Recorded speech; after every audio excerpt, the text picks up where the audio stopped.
feel like it was just show consistency. I feel like that's kind of been an issue with us this season. Like we show flashes of like the team that we could be and like the potential that we have. So I feel like that's what we focused on right now, just being consistent. And, you know, like you said, just finishing this season strong. And I feel like, you know, we have good seasons year in and year out, but it's time to finish.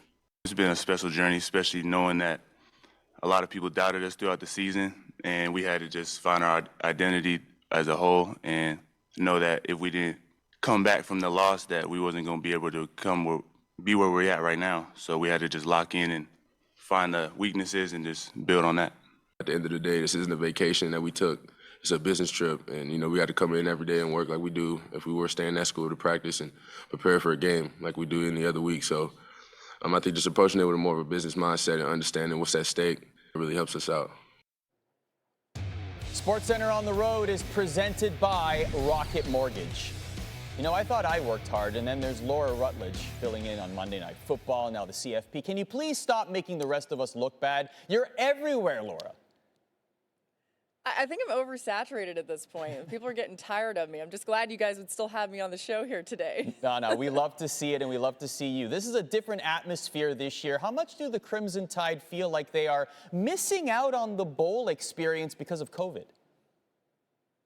They don't care at all. They feel like their important goal here is to win this game and then continue on and try to win another national championship. And it's interesting because if you look at this leadership group on this Alabama football team, it's a leadership council built of some of their veteran guys. They talked to each other and they decided amongst themselves that they would really just stay in the hotel, focus on game prep, go to practice, watch film, and that's it. Nothing else is required for them. Will Anderson, the linebacker, stood up in front of the team and said, guys, I didn't participate in any bowl activities last year, and I won a championship. Believe me, I didn't miss the bowl activities at all. They're focused on the task at hand, and if anybody had any doubt today, just listen to the Alabama players at Media Day. They're laser focused. I don't feel like we're missing out on anything, but I feel like for us, like we came here to, you know, play a football game and to win a football game. So everything else, it really doesn't matter to me. We came here on a mission. What are you guys doing to pass time? Are you doing anything in particular as a team to just kind of pass the hours? Recovery, watching film, and just bonding as a team. That's how we're doing. Anything fun, though? Like anything like in particular? Like getting ready to win. That's fun.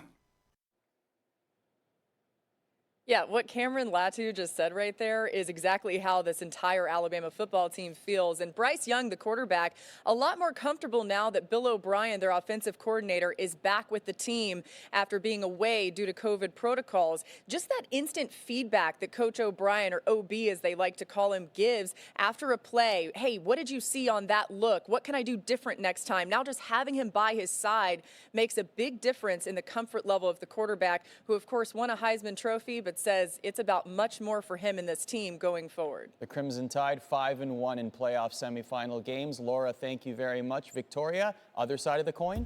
All right, let's go to the other sidelines with Cincinnati. The Bearcats are the first group of 5 team to reach the playoff and have won 13 straight games, the longest active streak in FBS and the longest within a single season in program history. Cincinnati makes its name on defense. They've forced an FBS best 33 turnovers and get pressure on the opposing QB 39% of the time, which is the second highest rate in the country. And while his counterpart has a trophy case that's busting from the seams, Luke Fickell is seeking his first title. The 48-year-old can be the youngest to win an undefeated national title since Florida State's Jimbo Fisher in 2013. Earlier today, Cincinnati players spoke at Media Day, and it is new on SportsCenter.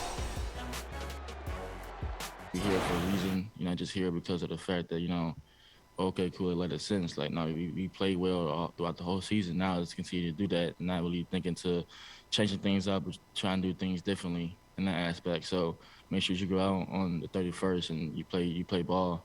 I don't think there's no ceiling for us right now. I think we're still building, and Coach Fickell is doing an amazing job, and all the guys that he has with him. And I think this program is on its way to becoming a top 10 program. This is what we play for. We play for championships.